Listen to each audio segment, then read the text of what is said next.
Starting September 11, 1962, President Kennedy toured NASA facilities.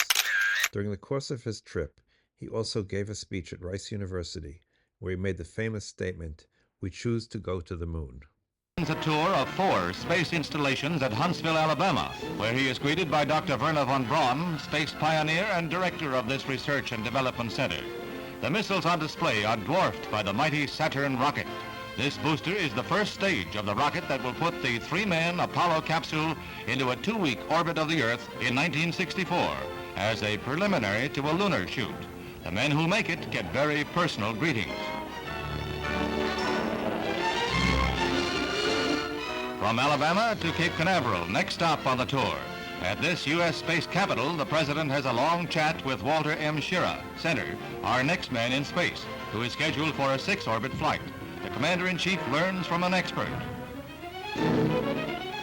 Next stop, Houston, where he is cheered by thousands of Texans on his way to a stadium for his key speech of the trip. At Rice University, there's a crowd of 40,000 present, and Mr. Kennedy calls for backing for the U.S. space effort. He says that we cannot afford to lag if we want to be in the forefront of nations.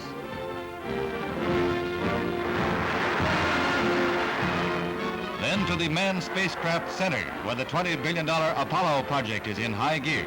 Here, the President sees mock-ups like the moon bug that is being prepared for a lunar landing, and the Gemini, a larger Mercury capsule for 2 men and other space vehicles. The President receives a briefing on highly classified matter and seems pleased with the progress report when he inspects the apparatus that the U.S. is making ready for further conquests of space.